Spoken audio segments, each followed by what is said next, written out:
मंगलम भगवान वीरो मंगलम गौतमगणी मंगलम पुंडारी जयस्तु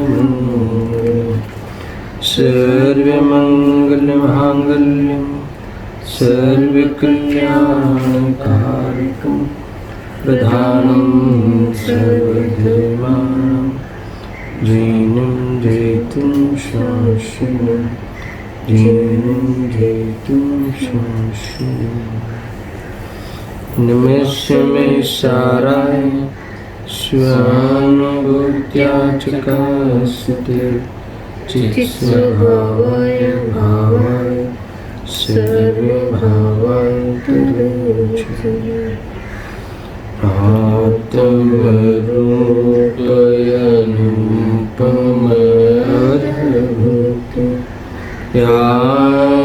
याखि भवसिन्धुतरो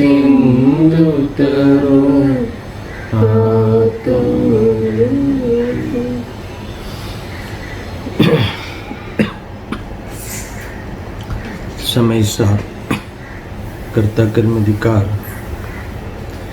144 गाथा। सम्यक और सुज्ञान की जिस एक को संज्ञा मिले नय पक्ष सकल वीन भासी वो समय का से गाथा की टीका में पहला अंश समाप्त हुआ है।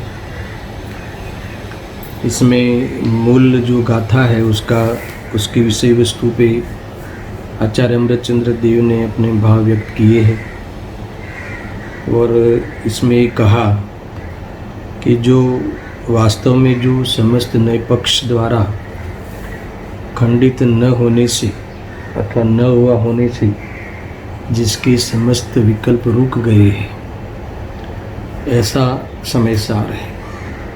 कैसा है समय सार? कि जिनका समस्त विकल्पों का व्यापार रुक गया है, ऐसा है वह समय सार है। और वास्तव में इस एक को ही मात्र केवल सम्यक दर्शन कहते हैं, इसी को ही मात्र सम्यक ज्ञान कहते हैं। और ब्रैकेट में लिखा कि सम्यक दर्शन और सम्यक ज्ञान समय सार से अलग नहीं है। समय सार यानी शुद्धात्मा की अनुभूति है ना। तो सम्यक दर्शन और सम्यक ज्ञान वो आत्मानुभूति के ही परिणाम है। इसीलिए वो सम्यक दर्शन कहो, सम्यक ज्ञान कहो कि समय सार कहो, एक ही बात है। यहाँ जो पर्याय को जो समय सार कहा, इसका अर्थ है कि शुद्धात्मा की जो अनुभूति है उसी को यहाँ समय सार कहा। अब ये सारी बातें बहुत विस्तार से हमने इस टीका के अंश को 3 स्टेप में विभाजित करते हुए विस्तार से बुद्धदेव जी के प्रवचन के कुछ अंश भी आधार लेके चर्चा हुई है। अब दूसरा जो अंश है इस टीका का, वो अंश आज प्रारंभ करते हैं। दूसरा अंश कहाँ से आया? इसमें जो कहा ना कि जिनका समस्त विकल्पों का व्यापार रुक गया है, बराबर, तो ये जो निर्विकल्प हो गए, यही समय सार है, यही नयातिक्रांत है। यानी नयातिक्रांत किसे कहते हैं? कि समस्त विकल्प रुक जाना, और ये समस्त विकल्प रुक जाना यही नयातिक्रांत है, और इसी को समय सार कहते हैं। मूल गाथा तो यही है ना कि समय सार जो पक्षातिक्रांत ही समय सार है। ये बात नियम से यह सिद्ध होता है।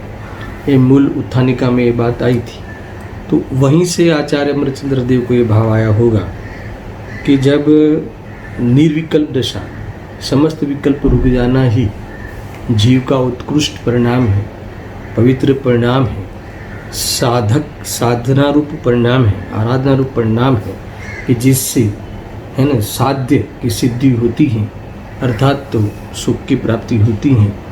तो ये बात बनती है कि ऐसे समस्त विकल्प रुक जाना अर्थात आत्मा की अनुभूति हो जाना, उसके लिए क्या किया जाए, है ना। उससे आत्मा की अनुभूति कहो, समस्त विकल्प रुक जाना ये कहो। मैंने उसी प्रसंग में कहा था कि निर्विकल्प वस्तु का निर्विकल्प होकर ही अनुभव किया जाता है, यानी निर्विकल्प हो जाना ही आत्मानुभूति है। तो फिर ये आत्मानुभूति की प्रक्रिया क्या है, उसकी विधि क्या है, समस्त विकल्पों को रुकाने के लिए क्या करना, अर्थात समस्त विकल्प रुक जाए इसके लिए आत्मा को क्या करना, ज्ञान का प्रयोग कैसे करना कि जिससे ये आत्मा की अनुभूति हो, अर्थात तो ज्ञान कषाय रहित हो जाए, अर्थात जाने मगर कषाय न करे, ऐसी अवस्था विशेष जीव की हो जाए। तो उसके लिए क्या किया जाए, ये पूरी विधि यहाँ बताई है। बहुत ही एक प्रकार से सरल विधि बताई है। 10 पंक्ति का पैराग्राफ है टोटल, और पूरा पैराग्राफ है ना, बीच में कोई फुल स्टॉप नहीं है, पूर्ण विराम नहीं है, अल्प विराम है, यानी एक प्रकार से 10 पंक्तियों का पूरा एक कथन समझ लो, है ना। बीच बीच में अल्प विराम का पड़ाव है, मगर पूरा वाक्य लास्ट में अंत तक चलता है। ये इसकी मूल खासियत है। अब मैं पढ़ता हूँ और इसका एक एक जो टीका का एक एक जो कथन है बीच बीच में तोड़ तोड़ के हमें समझना होगा, तभी समझ में आएगा, यहाँ ध्यान देना। और इसमें सबसे पहले एक पूरा पैराग्राफ मैं एक सार रूप से पढ़ लेता हूँ, तो विषय वस्तु हमारे एक ज्ञान में स्थापित हो जाए, इसके बाद खुलासा होगा। देखो, प्रथम श्रुति ज्ञान के अवलंबन से ज्ञान स्वभाव आत्मा का निश्चय करके और फिर आत्मा की प्रकट प्रसिद्धि के लिए, यहाँ तक तो वास्तव में अनुभूति हो गई। एक प्रकार से खुलासा करते हैं, 3 स्टेप की बात आएगी, 3 स्टेप। प्रथम श्रुति ज्ञान के अवलंबन से, फिर उसके पश्चात क्या करना है, ज्ञान स्वभाव आत्मा का निश्चय करके, फिर तत्पश्चात क्या करना है, आत्मा की प्रकट प्रसिद्धि करना है। ये 3 स्टेप की पहले अपन आज बहुत चर्चा करेंगे। पहले एक बार मैं पूरा पैराग्राफ में क्या सार है वो सार कह देता हूँ। ये 3 स्टेप ख्याल में आया दर्शन, प्रथम, पश्चात और तत्पश्चात, 3 बातें यहाँ करी। प्रथम क्या करना चाहिए कि श्रुति ज्ञान का अवलंबन लेना है, बाद में समझाऊंगा मैं, पहले तुम इसका ये जो है आपने पूरा पैराग्राफ की विधि समझ लो, समरी समझ लो कि प्रथम शुद्ध ज्ञान का अवलंबन लेना है, फिर ज्ञान स्वभावी आत्मा का निर्णय करना है, दूसरा स्टेप, और तीसरा स्टेप है कि प्रकट प्रसिद्धि करनी है, ये तीसरा स्टेप। ये प्रकट प्रसिद्धि हो गई तो अनुभूति हो गई, मगर फिर आगे यहाँ तक तो अनुभूति हो गई, फिर भी वो आगे विस्तार करते हुए कहते हैं कि वो प्रकट प्रसिद्धि के लिए, जैसे आत्मा का जो निर्णय किया उसकी प्रसिद्धि यानी अनुभूति करने के लिए क्या करना चाहिए। तो इनको ये बताते हैं कि जो हमारे पास मतिशुद्ध ज्ञान है, तो मतिशुद्ध ज्ञान का किस प्रकार से प्रयोग करना, किस प्रकार से उसकी यूटिलिटी करना, सदुपयोग करना, तो सदुपयोग करना सिखाते हैं। फिर वो दोनों ज्ञानों को आत्मसन्मुख करते हुए निर्विकल्प हो जाना, और फिर निर्विकल्प हो जाते हैं तो जो आत्मा है वो अनुभव में आता है। तो आत्मा कैसा है कि जो अनुभव में आता है, तो आत्मा के भी विशेषण वहाँ बताते हैं। और इस प्रकार से जो आत्मा का अनुभव करता है तो वो निर्विकल्प होता हुआ आत्मा का अनुभव करता है, वो सम्यक प्रकार से आत्मा को देखता है, सम्यक प्रकार से आत्मा को जानता है। ये बात अंत में कहते हैं। ये पूरा सार रूप से इतनी बात है। इतना ख्याल में आया है ना, तुम्हें समझ में आया कि फिर से बता दो, दर्शन ध्यान देना। ये बहुत पूरा विषय फ्रेमिंग में होना चाहिए, है ना, ध्यान में होना चाहिए, क्योंकि ये बहुत लंबा चलेगा। एक एक कथन को हम तोड़ तोड़ के समझेंगे ना, तो आपको पूरी विषय वस्तु आपकी धारणा ज्ञान में बैठी होनी चाहिए, पूरा विषय फ्रेम में आपको ख्याल में होना चाहिए। यानी बात तो इतनी करनी है कि सबसे पहले शुद्ध ज्ञान का अवलंबन लेना है, फिर तत्व का आत्मा का ज्ञान स्वभाव आत्मा का निर्णय करना है, फिर उसी की प्रकट प्रसिद्धि करना है, यानी अनुभूति हो गई। पर इस अनुभूति के लिए क्या करना है, हम कैसे करें, तो ये जो हमारा उपयोग साधन है, उपयोग साधन का 2 भेद है ना, एक मति ज्ञान और शुद्ध ज्ञान, मति ज्ञान उपयोग और शुद्ध ज्ञान उपयोग की महिमा यहाँ की है, क्योंकि हमारे पास अभी मति ज्ञान उपयोग और शुद्ध ज्ञान उपयोग है। दर्शन उपयोग की कोई खास बात मुक्ति के मार्ग में या संसार के मार्ग में दर्शन उपयोग का कोई योगदान नहीं होता। भले पूर्व में वहीं से स्टार्ट होता है, फिर भी वो सत्ताग्राही होने से, स्वरूपग्राही नहीं होने से उसका न संसार में कोई उसका दायित्व है और न उसका कोई योगदान मुक्ति के मार्ग में है। मगर जो ज्ञान उपयोग है उसका बहुत बड़ा रोल है। तो इसमें मति ज्ञान उपयोग और शुद्ध ज्ञान उपयोग ये आगे कहेंगे कि उनको मर्यादा में लाकर, ऐसा शब्द है, मति ज्ञान के उपयोग को मर्यादा में लेकर, फिर जो शुद्ध ज्ञान की बुद्धियों को भी है ना उसके भीतर लाकर, ये सब सारी बात, यानी मति शुद्ध ज्ञान को कैसे मोड़ना है, मति शुद्ध ज्ञान का उपयोग अभी कैसे हमने फैला दिया है, वहाँ से बचाना है और कैसे उसे संक्षिप्त करना है, कैसे आत्मसन्मुख के लिए कैसे मर्यादा में लाना है, और मर्यादा में अभी नहीं है तो कहाँ है, दोनों बातें देखेंगे। अब मर्यादा में लेकर, मर्यादा में लाकर, ऐसा समझ लो। तो मर्यादा में लाकर और मर्यादा में नहीं है ना, बाहर फैला हुआ है तो कहाँ फैला हुआ है। और हमें तो कभी कभी बाहर जो जहाँ फैला हुआ है वो फैला हुआ ही लगता नहीं है, मगर वहाँ से उसे है ना मोड़ना है, उससे वापस लाना है, वहाँ से मर्यादा में लाना है, ये सारी बातें कही है। फिर वहाँ से लाकर क्या करना है, तो क्या आत्मसन्मुख करना है। अभी आत्मसन्मुख करने की विधि भी साथ में वो बताते जाएंगे, कैसे आत्मसन्मुख होता है, वो भी अपन विशेष खुलासा होगा। और जब आत्मसन्मुख होता है तो जो सारे विकल्प है वो समन हो जाते हैं। और ऐसा यहाँ बहुत बढ़िया यहाँ लिखा है कि तत्काल निज रस से ही प्रकट होता हुआ, है ना, जैसे विकल्प रहित होता है और तो निज रस यानी वितराग रस से उत्पन्न होता है। और वितराग रस के द्वारा क्या करता है, तो क्या आत्मा का अनुभव करता है, यानी कैसा आत्मा का अनुभव करता है, तो आत्मा के उस आत्मा के विशेषण बताए हैं शुद्धात्मा के। तो ऐसा जो समेसार रूप जो आत्मा है त्रिकाल, उसका अनुभव करता है। जब इसका अनुभव करता है वितराग रस के द्वारा, तब जो आत्मा सम्यक प्रकार से आत्मा का दर्शन होता है। अर्थात तो वास्तव में सम्यक दर्शन तब होता है, सम्यक प्रकार से आत्मा को कब देखा जाएगा, कि जब वितराग रस प्रकट होगा।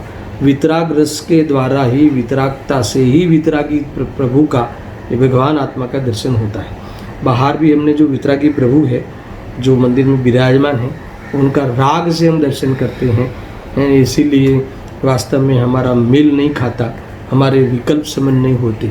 वितरागता से वितरागियों का दर्शन हो जाए तो ये भक्त और भगवान का भेद मिटता है, सारे भेद मिट जाते हैं, विकल्प मिट जाते हैं, और निर्विकल्प आत्मा का सम्यक प्रकार से दर्शन होना, श्रद्धान हो जाना, सम्यक प्रकार से ज्ञान हो जाना, ये यहाँ कहते हैं। यानी सम्यक दर्शन होता है, सम्यक ज्ञान होता है, और यही समय सार है ना। इसीलिए समय सार को सम्यक दर्शन भी कहा, सम्यक ज्ञान भी कहा। इतनी बात हमें स्टेप बाय स्टेप समझनी। मैंने एक ये समग्र रूप से पूरा टीका का दूसरा अंश आपको बिना पढ़े जो सार है वो मैंने आपको कह दिया। अब एक एक पंक्ति का मैं यहाँ से है ना प्रारंभ करता हूँ समझने के लिए, तोड़ के अभी समझना होगा। देखो, सबसे पहले प्रथम शुद्ध ज्ञान के अवलंबन से ज्ञान स्वभाव आत्मा का निश्चय करके, और फिर आत्मा की प्रकट प्रसिद्धि के लिए कह के विषय को और जोड़ते हैं, मगर के लिए शब्द नहीं जोड़े तो फिर आत्मा की प्रकट प्रसिद्धि कर लेना, तो इसका नाम है आत्मा की अनुभूति, है ना। प्रकट प्रसिद्धि, प्रकट होना, पर्याय में प्रकट होना, ये यहाँ कहते हैं। अब देखो, ये कोई आगे भी बहुत गाथाओं में ये इस प्रकार का प्रकरण आया है। 17 गाथा जो आपने सुना है ना, कि जैसे मोक्षार्थी को पहले क्या करना चाहिए, ये है ना, आत्मा का अनुभव करने के लिए पहले क्या करना चाहिए। तो इसमें भी लिखा सबसे पहले जीव राजा को जानना चाहिए। यहाँ भी लिखा क्या करना चाहिए, ज्ञान स्वभाव आत्मा का निश्चय करके। तो वहाँ ये लिखा ना, आत्मा का सबसे पहले जीव राजा ने जानना चाहिए, जीव राजा को जानना चाहिए, फिर उसी का ही श्रद्धान करना चाहिए, यानी यही मैं हूँ ऐसा श्रद्धान करना चाहिए, उसी का अनुसरण करना चाहिए।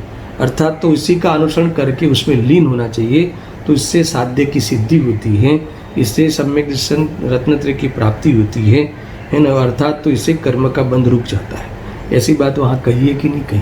तो वही स्टाइल है, निरूपण पद्धति में थोड़ा अंतर, शब्दों में अंतर, शैली में अंतर पड़ता है गाथा वाइज, मगर मूल जो विषय वस्तु है उसमें परिवर्तन कैसे आएगा, है ना। जब भी आप कब भी सुनो, 100 साल पहले भी सुना होगा जिसने, हजारों साल पहले भी कहीं हमने सुने होगा जहाँ भी, तो बात तो यही की होगी, है ना। ये बात है आई। तो देखो ऐसा मैं इसमें खास एक बात, गुरुदेव श्री कैसे बात उठाएंगे, जीव राजा को जानना चाहिए, है ना, सबसे पहले। फिर ये तुरंत कहते ही है वो, यहाँ ये देखो ऐसा है, कहेंगे कि पूजा पाठ करने का यहाँ नहीं कहा, यहाँ भक्ति करने का नहीं कहा, यहाँ सबसे पहले आत्मा को जानना चाहिए ये कहा। ये बात तो इनके आए बिना नहीं रहेगी। तो पूजा पाठ का नहीं कहा इसका अर्थ कि नहीं करना चाहिए ऐसा है क्या? देखो आत्मा को जानना चाहिए, तो फिर आत्मा को जानने के लिए जो भी कुछ करना पड़े, है ना, ये भी करना पड़ेगा ना, है ना। जो भी कुछ करे वो आत्मा को जानने के लिए जो भी कुछ करना पड़े ये भी करना चाहिए।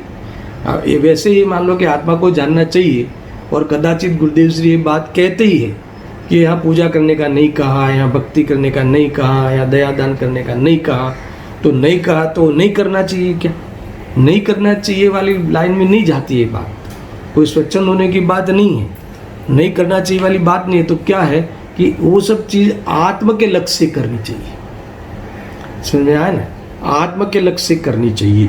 यानी जो भी चीज़ आत्मा को जानने के लिए, यहाँ कहते हैं कि जानने के लिए जो करना पड़े वह तो करना ही पड़ेगा ना, वो तो करना ही चाहिए। या ये बात यहाँ खुलती है। देखो जैसे मान लो कि आप कोई मेहमान आने वाले हो और हम घर में कहे कि भाई आज बढ़िया सा रसोई बनाना, ठीक है। अब रसोई के लिए गैस चूल्हा जलाना पड़े, है ना, रोटी बनाना पड़े, ये सब करना पड़े ना, तो ये ऐसा ही है। इसलिए आत्मा को जानना ये मूल बात है ना। गैस क्यों जलाना है कि रसोई बनाने के लिए, वो नहीं भूलना है। स्वाध्याय क्यों करना है, आत्मा को जानने के लिए। पूजा क्यों करनी है, आत्मा को जानने के लिए। ये बात, उपवास क्यों करना है, आत्मा को जानने के लिए। ये बात मुख्य है। जैसे हम जो बच्चा पढ़ाई करता है ना, पढ़ाई तो वो सोता है ना तो भी पढ़ाई के लिए करता है, सोता है। अरे वो खेलने के लिए जाता है ना तो भी पढ़ाई के लिए, खेलने के लिए जाता है, होता कि नहीं। तो ये बस ये उसी में शामिल है। अगर पढ़ाई के लिए वो कहे ना कि पापा मैं 10 मिनट खेल के आता हूँ, थोड़ा फ्रेश हो जाता हूँ, फिर पढ़ाई में मेरा और मन लगेगा, तो हम कहते हैं ना ठीक है। यानी उसका खेलना पढ़ाई के लिए है, वो समझना है। सामान्य उदाहरण है, एक देश उदाहरण होते, हर जगह पे इसका हर लागू मत करना है, एक देश उदाहरण समझना, नहीं तो आप उसका उल्टा अर्थ निकालोगे, है ना, कि भाई हमें थोड़ा पिक्चर देखने दो, हमें है ना घूमने दो, आत्मा को जानने के लिए। ऐसी बात नहीं है, ये सामान्य कथन है। यानी यहाँ तो आत्मा को जानने के लिए ही ये सब बाह्य के शुभ अनुष्ठान किए जाते हैं, ये बात यहाँ कही है। मूल बात ये है, देखो इसमें कई बातें आएगी कि सबसे पहले यहाँ कहा कि प्रथम शुद्ध ज्ञान के अवलंबन से एक स्टेप, फिर ज्ञान स्वभाव आत्मा का निश्चय करके दूसरा स्टेप, फिर तीसरा स्टेप क्या है, और फिर आत्मा की प्रकट प्रसिद्धि करनी चाहिए।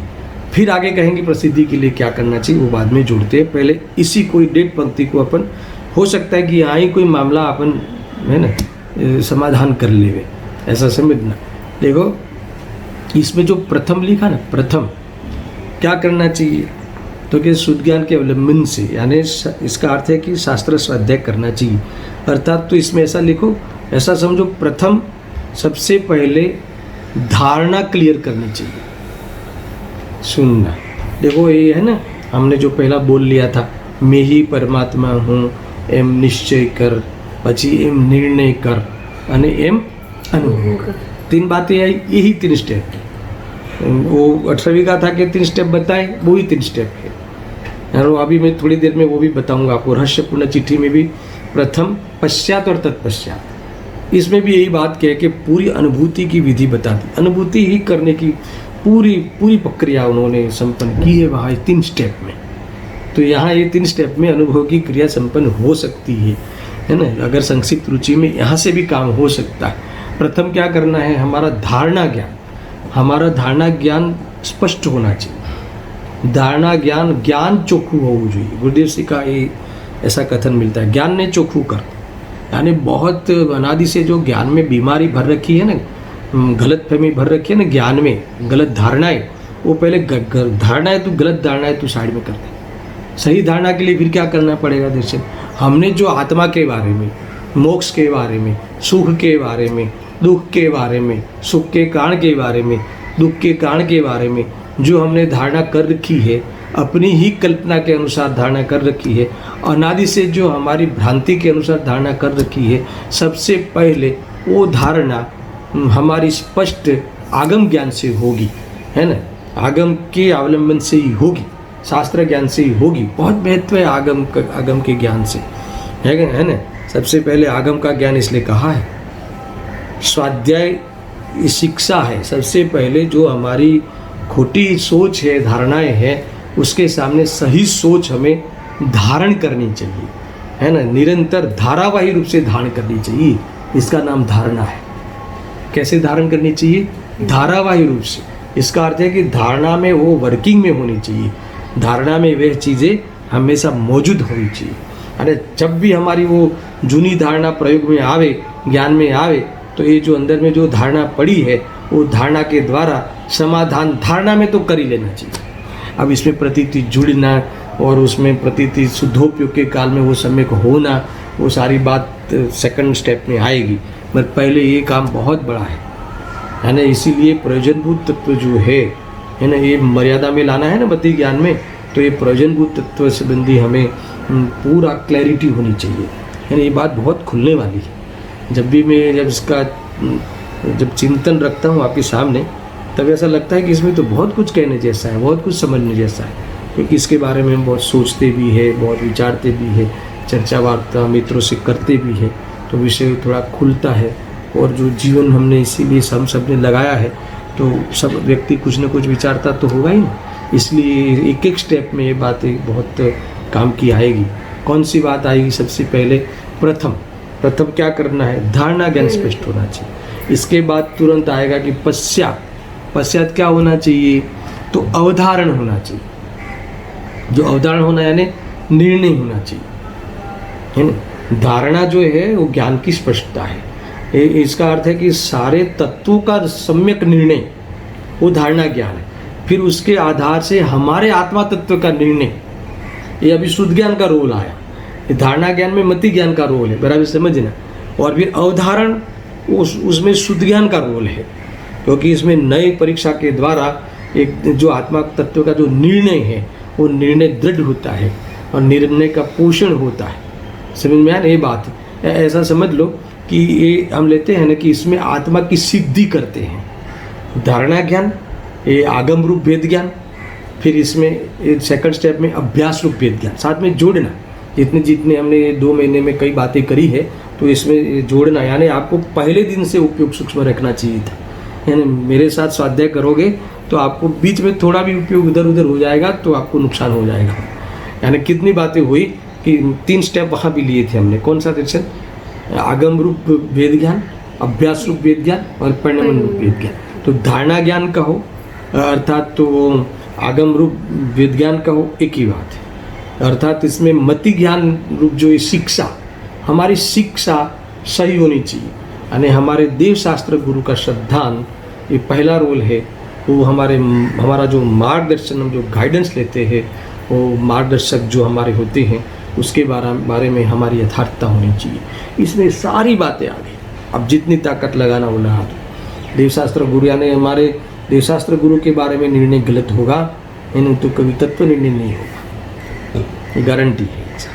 समझ, ये बात में खोलने वाला हूँ, धीरे धीरे बहुत बातें खुलेगी। नहीं तो पॉइंट नोट डाउन करना कि कभी रह जाए तो आप इसमें पूछ लेना बाद में कि जब वो उसका वो समय आएगा, उसका जो विषय आएगा तब बात करेंगे। सबसे पहले प्रथम क्या होना चाहिए? धारणा ज्ञान स्पष्ट होना चाहिए। धारणा ज्ञान स्पष्ट होना चाहिए, तत्वों का अभ्यास, तत्वों का निर्णय, तत्व निर्णय नहीं कह रहा हूँ मैं, तत्वों का निर्णय, 7 तत्वों का निर्णय हमारा क्लियर होना चाहिए। और ये मति ज्ञान का काम है। मति ज्ञान की जो आत्मसन्मुखता होने के लिए जो बात कहेंगे, इसमें ये बात आगे खुलने वाली है। अब ये कहते हैं कि पश्चात, सेकंड पश्चात इसमें है ना, आत्मज्ञान स्वभाव आत्मा का निश्चय करके, और वहाँ क्या लेना? वो 3 प्रकार के वेद ज्ञान में अभ्यास रूप वेद ज्ञान, इसमें तत्व निर्णय का पोषण होना चाहिए। निर्णय होना चाहिए, निर्णय की दृढ़ता होनी चाहिए, और हर समय वो निर्णय जो हमारा जो धारणा ज्ञान स्पष्ट होना अलग बात है। स्पष्ट होने के बाद फिर जो हमारी जो मान्यता है खोटी, वो गलनी चाहिए और हमारी सत्य मान्यता की स्थापना होनी चाहिए, है ना, बराबर है। इसका ये पोषण होना चाहिए। गर्भित सुत्ता वाला पक्ष ले लो, अभ्यास रूप वेद ज्ञान ले लो, अर्थात पश्चात में अवधारण, तो पहले धारणा करना फिर अवधारण। अवधारण करना चाहिए। धारणा तो कॉमन है, धारणा तो हम सब सत्संग की बात होगी, अवधारण पर्सनल है। अवधारण यानी फिर मैं मेरे एक सिद्धांत ज्ञान, अपने शुद्ध ज्ञान में उसको विचार विमर्श करके उसको अवधारण करूँगा, उसमें निर्णय को दृढ़ करूँगा। इसमें विकल्पात्मक सिद्धांत भी जुड़ता है, समझ में आया कि नहीं। इसमें हमारी विशुद्धि भी बढ़ती है, ऐसा समझ लो। ये है जबरदस्त बात है। ये देशना लब्धि से आगे निकल गए, 5 लब्धि भी इसमें घटित हो जाएगी। स्वयं लब्धि, विशुद्धि लब्धि, फिर देशना लब्धि, इससे आगे निकल के प्रायोगिक लब्धि में आ गया जी। ये प्रायोगिक लब्धि की बात है। ये देशना लब्धि तक तो ये प्रथम वाला स्टेप में आगम आश्रित वेद ज्ञान में, इसमें प्रथम प्रकार की विशुद्धि, ये जो स्वयं लब्धि, विशुद्धि, देशना लब्धि, ये वहाँ एक काम कर लेती है। और ये प्रायोगिक लब्धि है, ये अवधारण रूप से है। प्रायोगिक लब्धि है, ये एक प्रकार से अभ्यास रूप वेद ज्ञान है। ये अवधारण है, यानी मैं हर समय मेरा जो निष्कर्ष है, इसको ऐसा कहते हैं कि जो प्रयोग है, हमने जो सीखा है धारणा ज्ञान का जो प्रयोग है, यानी हर घटनाओं में, हर प्रसंग में, हमारे हर चिंतन में, मनन में, हमारे हर उदयों में जो अवधारण क्या होगा, जो हमने धारणा में स्पष्ट रखा है उसी का ही अवधारण होगा, उसी की दृढ़ता आएगी, उसी का ही पोषण होगा। समझ में आया कि नहीं। उसी का ही क्या होगा, है ना, पक्ष आएगा, विलन होगा। बहुत बड़ी बात है ना। कई बार चर्चा कर चुका हूँ मैं, और जितनी बार करूँगा आपको रस आएगा, क्योंकि इसमें कुछ हमें प्राप्ति होती हुई दिखाई देती है ना। ये सारी बातें विचार कर करके भी लेंगे। ये मैं फॉर्मूला दे रहा हूँ, फिर किस प्रकार से प्रयोग करते हैं, किस प्रकार से हमारा अवधारण होता है तत्वों का, हमारे आत्म तत्व का अवधारण करना। धारणा ज्ञान है, ये ज्ञान का विषय बनता है।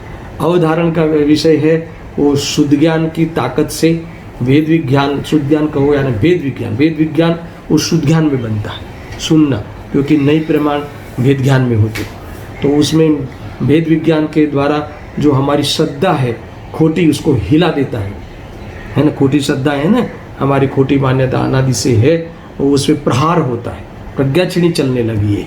ये अवधारण है दर्शन, है ना। वो धारणा ज्ञान में तो एक बार आगम से, गुरु के माध्यम से, है ना, वो समागम करके, सत्समागम करके उसको क्लैरिटी कर ले, वो अलग बात है। पर अवधारण वाला जो स्टेप है ना, वो पेट का पुरुषार्थ है। यद्यपि ये तो बहुत चला ना, ये भी है तो कषाय की मनता रूप, है ना। अनुभूति में तो इससे भी खंडित होती है अनुभूति, तो ये भी इतना भी भार नहीं। अवधारण करने का भी, है ना, जो अल्प एकदम मंद में मंद विकल्प भी वहाँ नहीं पाया जाता। इतना ख्याल में आया। मैं धीरे धीरे स्टेप में बढ़ता है। इतनी महत्वपूर्ण ये दूसरा अंश है कि जो आचार्य अमृतचंद्र देव ने पूरा करुणा उन्होंने हमारे लिए बरसा दी है, ऐसा समझ लो। ये जब पूरा होगा तब आपको समझ में आएगा कि कितनी बड़ी बातें कही। ये सारा स्टेप ख्याल में आया। प्रथम शब्द है वो किस प्रथम, ये है ना, श्रुत ज्ञान का अवलंबन, ये बातें आई। तो श्रुत ज्ञान का अवलंबन, यहाँ श्रुत ज्ञान लिखा है। शुद्ध ज्ञान का अर्थ है ज्ञान की बात नहीं है दर्शक। शुद्ध ज्ञान यानी जिनवाणी, है ना। एक श्रुत शब्द और ज्ञान शब्द। श्रुत में द्रव्य श्रुत, भगवान की वाणी, और उस संबंधी ज्ञान यानी अभ्यास, जिनवाणी के अभ्यास को शुद्ध ज्ञान कहते हैं। या ये लेना, आपको भावार्थ से भी कनेक्ट होगा। ये आगम ज्ञान, शुद्ध ज्ञान यानी आगम ज्ञान, हमारा आगम ज्ञान है, ऐसा है ना। ये शुद्ध ज्ञान के अवलंबन से यानी आगम ज्ञान के अवलंबन से ये लेना, ये बहुत बड़ा स्टेप है ना। ये आगम ज्ञान बहुत सबसे पहला, है ना, ये पवित्र मौका है, ऐसा समझिए, है ना। जो मोक्ष मार्ग में घुसने के लिए, प्रवेश करने के लिए ये आगम ज्ञान माथे होना चाहिए, हृदय में, है ना। ये आगम ज्ञान के खुलासे होने चाहिए, है ना। माथे पे जिनवाणी को रखना, यानी उसके सामान्य रखना, और हृदय में उसका खुलासा को धारण करना, है ना। और इस प्रकार से हमारा समर्पण होना वो क्षौक्षम लब्धि है ना। ज्ञान का इस प्रकार से समर्पण होना एक क्षौक्षम लब्धि है, ये है। और हम ये आत्म कल्याण करने के लिए तैयार हुए हैं, अर्थात राग मिटाने के लिए तैयार हुए हैं, भोगादि भावों से रहित होने के लिए तैयार हुए हैं, वो विशुद्धि लब्धि है। समझ में आया कि नहीं। और इस प्रकार से धारणा ज्ञान स्पष्ट किया, वो देशना लब्धि है। यहाँ तक 3 लब्धि इसमें आई। कितनी बातें कही, हमारे आगम रूप अभ्यास, आगम रूप अभ्यास, आगम रूप वेद ज्ञान, आगम के अभ्यास रूप वेद ज्ञान, फिर इसमें धारणा रूप ज्ञान, और इसमें 3 लब्धि को शामिल कर दिया मैंने। सबसे पहले कौन सी? क्षौक्षम लब्धि, विशुद्धि लब्धि और देशना लब्धि। ये देशना लब्धि तक की ये प्रक्रिया है। पहले ये देशना लब्धि ये वास्तव में जीव की परिणति है। देशना भगवान की वाणी है, और देशना लब्धि क्या है? दर्शन, ये जीव की परिणति है। देशना लब्धि हमारे में उपलब्धि होना, यानी हमारा धारणा ज्ञान स्पष्ट होना, शुद्ध ज्ञान का अवलंबन लेना। यहाँ कहते हैं कि आगम का अवलंबन लेना। आगम का अवलंबन लेना यानी अवलंबन से हमारा ज्ञान को स्पष्ट करना, यही वास्तव में एक क्षौक्षम लब्धि है। ज्ञान का क्षौक्षम अलग है, ज्ञान का उघाड़ है ना। ये जो उघाड़ तो सब जीवों को होता है, ज्ञान का क्षौक्षम तो सब जीवों को होता है, और उस क्षौक्षम को आत्मा की उपलब्धि के लिए समर्पित करना, इसका नाम है क्षौक्षम लब्धि, है ना। ऐसा है। बाकी क्षौक्षम एंड क्षौक्षम लब्धि में बहुत अंतर है। क्षौक्षम तो एक इंद्र जीव को भी होता है ना। कर्णानु योग में जो हमें संगनी पंचेंद्रियपना मिला है ना, अर्थात जो समझने लायक ज्ञान मिला है ना, उसे भी क्षौक्षम लब्धि कही है। 5 लब्धि का कर्णानु योग की एंगल से जो चर्चा आती है, उसमें जो क्षौक्षम लब्धि को इसे कहा कि जो हमारे ज्ञान की पर्याय में जो शक्ति प्रकट हुई है, लब्धि प्रकट हुई है, लब्ध है ना, भावेंद्रिय ज्ञान है ना, उपयोग और लब्धि कहा ना। तो ये जो हित और अहित का विचार करने की हमारे ज्ञान में सामर्थ्य खूब खड़ी हुई है, वो सामर्थ्य को क्या कहते हैं? क्षौक्षम लब्धि कहते हैं। ऐसा भी कहा है, ये सामान्य कथन है, मगर खरेखर अध्यात्म तो ये कहता है कि तुमने ये जो सामर्थ्य प्रकट हुआ है, तुम्हारे पास शक्ति है, उस शक्ति का समर्पण करना है ना। आगम ज्ञान को अभ्यास करके अनादि की जो गलत धारणाएं हैं, उस गलत धारणाओं को चैलेंज करना, उस गलत धारणाओं को मिटा देना। किसके बारे में? आत्मा के बारे में, सुख के बारे में, मोक्ष के बारे में, ये जो प्रयोजनभूत तत्व है ना, उसके बारे में हमारा धारणा ज्ञान स्पष्ट हो जाना, वो वास्तव में ये उसमें समर्पित करना वो क्षौक्षम लब्धि है। और क्यों करना? दुख मिटाने के लिए। और दुख किससे मिटते हैं? कसाय मिटाने के लिए, भोगादि को मिटाने के लिए। तो उसमें जो मर्यादा भी आती है, तो ये हो गई विशुद्धि लब्धि। यानी हमें उस कषाय पसंद नहीं है, वो विशुद्धि लब्धि है। समझ में आएगी नहीं। और ये समझ लो कि ये आध्यात्मिक अपेक्षा से इसका वर्णन है। और फिर इसमें जो धारणा ज्ञान स्पष्ट हो जाना, धारणा ज्ञान स्पष्ट हो जाना, वो देशना लब्धि है, ये है। और इसके बाद ये कहा फिर अवधारण कहा। अवधारण प्रायोगिक लब्धि है ना। प्रायोगिक लब्धि से लेके करण लब्धि तक अवधारण होता है, और इसके बाद क्या होता है? 5 लब्धियों का फल आ जाना, अनुभूति हो जाना अंतर्मृत काल तक। औपशमिक सम्यक दर्शन, अनादि मिथ्या दृष्टि को सबसे पहले होता है, वो औपशमिक सम्यक दर्शन होता है। मोहनीय कर्म का उपशन हो जाना, दर्शन मोहनीय का हाय जमीन में अनंतानुबंधी आदि का विसर्जन हो जाना, ये और परिणति के अंदर रत्नत्रय की उपलब्धि हो जाना, वो क्या है? प्रगट प्रसिद्धि है। कर्म की ओर से, परिणामों की ओर से, ऐसा समझना, उसको परिणमन रूप वेद ज्ञान कहते हैं। अभी आगे बढ़ते हैं, समझ में आई इतनी बातें लेना। देखो, प्रथम श्रुति ज्ञान के अवलंबन से, बराबर है। श्रुति ज्ञान के अवलंबन से यानी क्या? स्वाध्याय से। कुछ भी समझ में नहीं आया हो अभी तक, तो ऐसा समझना कि सबसे पहले स्वाध्याय से। और स्वाध्याय का आधार कौन लेना? आगम, माथे आगम रखना है ना। आगम के अनुसार ही ये तुम रास्ते में चलना, उनकी गाइडेंस में ही चलना, मोक्ष मार्ग में अगर जाना है, आत्मा की अनुभूति करना है, तो उसके लिए गाइडेंस आगम का होना है ना। आगम यानी आपकी वाणी, इसके अलावा फंस जाओगे, ऐसा है। देखो शुद्ध ज्ञान के अवलंबन से, बराबर। फिर आगे कहते हैं कि इस शुद्ध ज्ञान के अवलंबन से ज्ञान स्वभाव आत्मा का निश्चय करके, ये क्या कहा दर्शन है ना, यानी बहुत बड़ी प्रेरणा है कि ये आगम का अभ्यास किस लिए किया जाता है? ज्ञान स्वभावी आत्मा का निश्चय करने के लिए, है ना। वो भी बात आई थी ना, आत्मा का निश्चय करना, है ना, फिर निर्णय करना, फिर क्या करना? अनुभव करना। ये सारी बातें आप गिला लेना। तो मैं इसमें ये बात में बहुत बड़ी हमारे लिए प्रेरणा है कि स्वाध्याय किस लिए किया जाता है? ज्ञान बढ़ाने के लिए। स्वाध्याय किस लिए किया जाता है? ज्ञान बढ़ाने के लिए। तो स्वाध्याय किस लिए किया जाता है?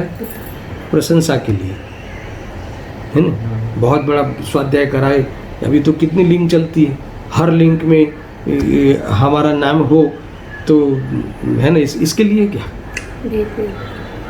शांति से कोने में बैठ के स्वाध्याय करना, ये तो एक माध्यम है।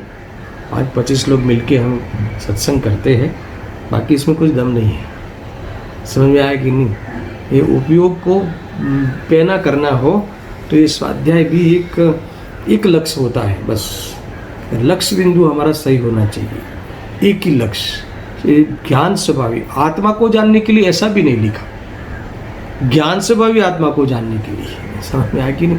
यानी इसमें अध्यात्म की मुख्यता कही, आत्मा को जानने के लिए, यानी जो आत्मा यानी स्वयं को जानने के लिए, बराबर। अब स्वयं को जानने के लिए का अर्थ क्या है? जैसे समझ में आया ना। तो स्वयं को जो हम जानते हैं ना, खाली आत्मा कहे तो हम जो आत्मा को यानी अपने को जानते हैं कि मैं मनुष्य गति का जीव हूँ, मैं पुरुष जीव हूँ, मैं संगी पंचेंद्रिय जीव हूँ, है ना, इस प्रकार से नहीं, ये पहचान नहीं। ज्ञान स्वभावी आत्मा को जानना है। आत्मा को ज्ञान स्वभाव रूप से जानना है, उसके स्वभाव की ओर से आत्मा को जानना है। ये बहुत बड़ी बात है।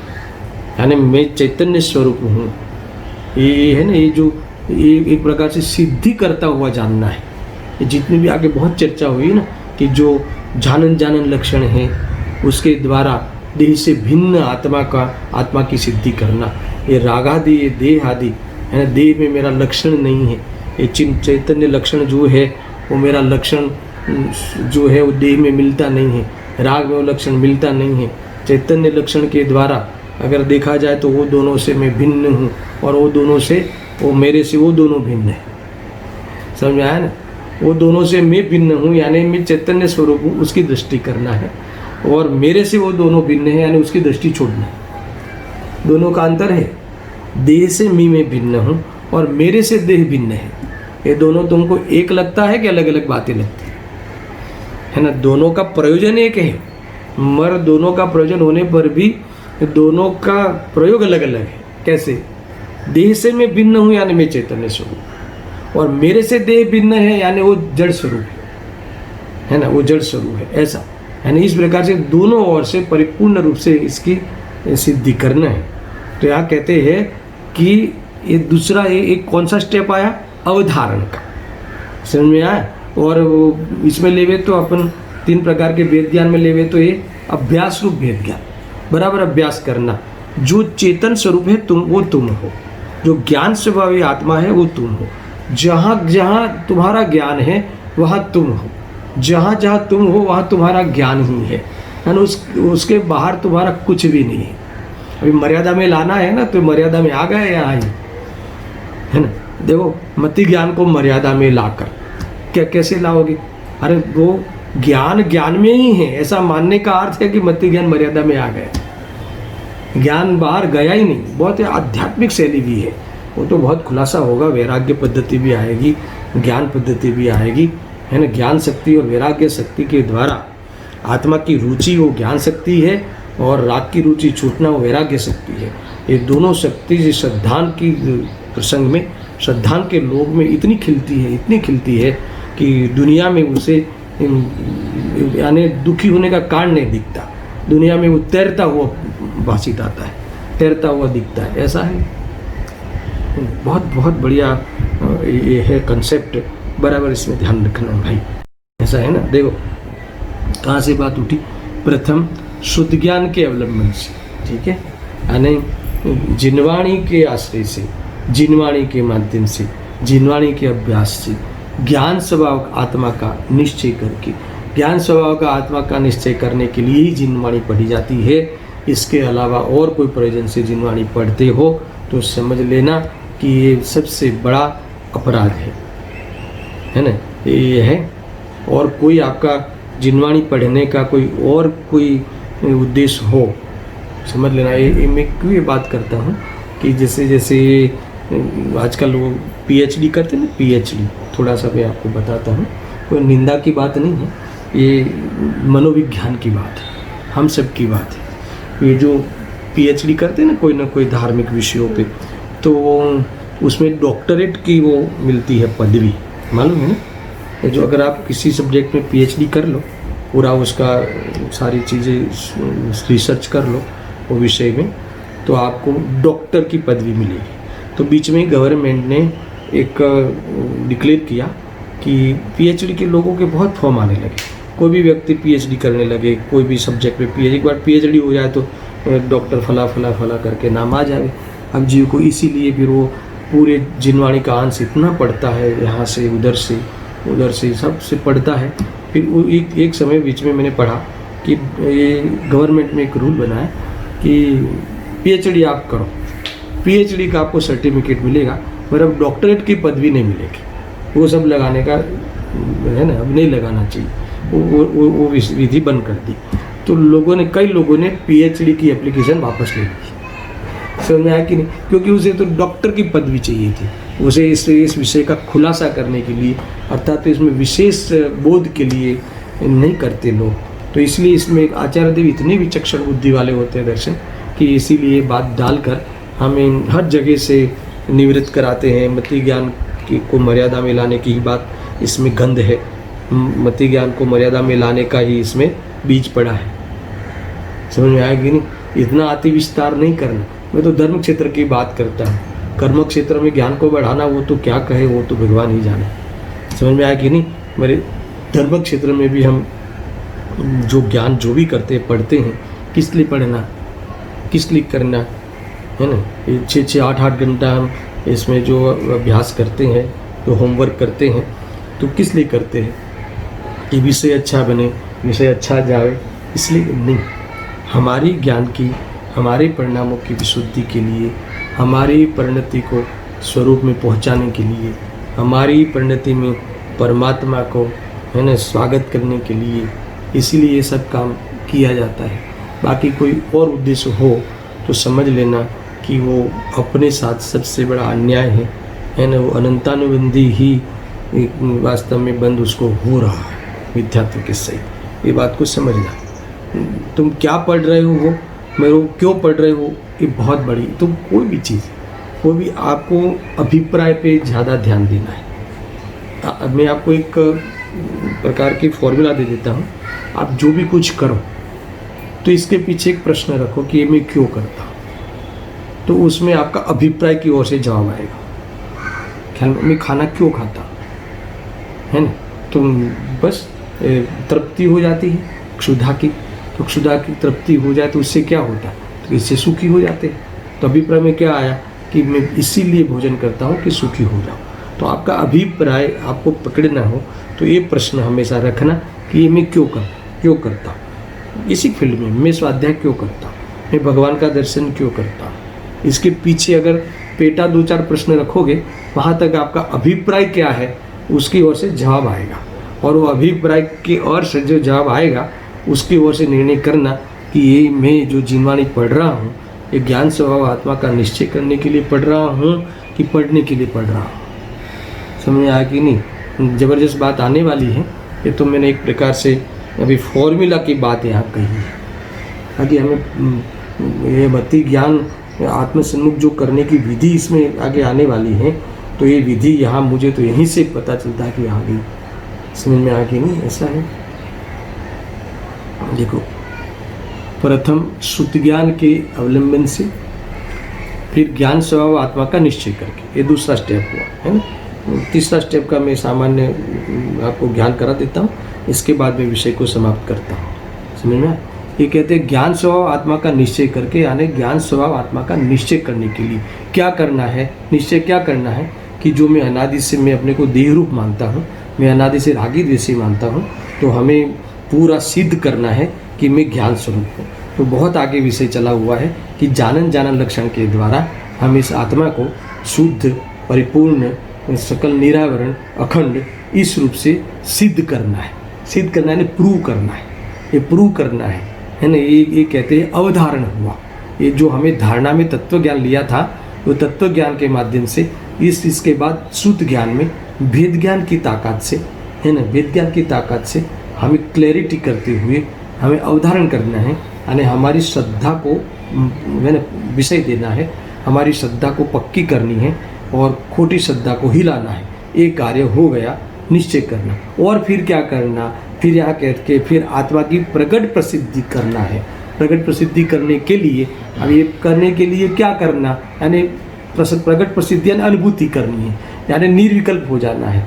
अर्थात तो ये जो श्रद्धा है उसको सम्यक करना है, जो रागादि की रुचि मिटाना है, स्वभाव की रुचि का खोनी है।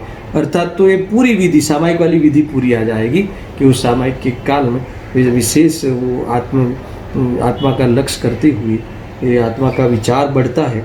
और ये सब में पूरा ये डाइट पंक्ति का ही मैं काफ़ी विषय लेने वाला हूँ। इसके बाद में मैं मति ज्ञान वाला पोर्शन चालू करूँगा। तो यहाँ सबसे वो असामायिक में बैठते हुए पूरा, है ना, वो कन्फेशन वाली बात आएगी। इसके बाद तुरंत कन्फेशन के बाद ये जो हमें ख्याल में आए कि तो कषाय है, तो स्वभाव का पक्ष है, इसका पक्ष नहीं है, तो स्वभाव के प्रति प्रमोद व्यक्त करता हुआ ये स्वभाव है, इतना भी हमें अब, है ना, देरी बर्दाश्त नहीं होती और वो विकल्प टूटता है और ये प्रकट होता है निर्विकल्प होकर। निर्विकल्प वस्तु का जो हमने अभ्यास रूप भेद ज्ञान में अथवा निश्चय रूप भेद ज्ञान में, निर्णय रूप भेद ज्ञान में जो चेतन लक्षण द्वारा शुद्ध है, परिपूर्ण है, इसकी फीलिंग आती है, अथवा इस प्रकार से निर्भर होकर परिपूर्णता का स्वाद लेता है, ये प्रकट प्रसिद्धि हुई। इस प्रकार से 3 स्टेप है। खाली इन्होंने ये बताया है आगे कि प्रकट प्रसिद्धि के लिए क्या करें, वो मति शुद्ध ज्ञान का कैसे यूटिलिटी करें कि ये ज्ञान आत्मसन्मुख हो जाए, हमारा मति ज्ञान आत्मसन्मुख हो जाए, और अर्थात तो श्रद्धा भी सम्यक प्रकार से हो जाए, सम्यक प्रकार से आत्मा का दर्शन हो जाए। ये बात पूरे विधि से आगे चलेगी।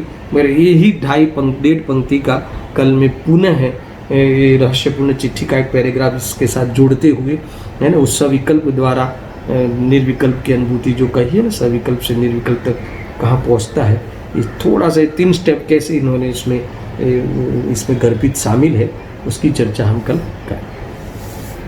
सहजानंदी शुद्ध स्वरूपी अविनाशी हूँ आत्मस्वरूप। सहजानंदी शुद्ध स्वरूपी अविनाशी हूँ आत्मस्वरूप। सहजानंदी शुद्ध स्वरूपी अविनाशी हूँ आत्मस्वरूप।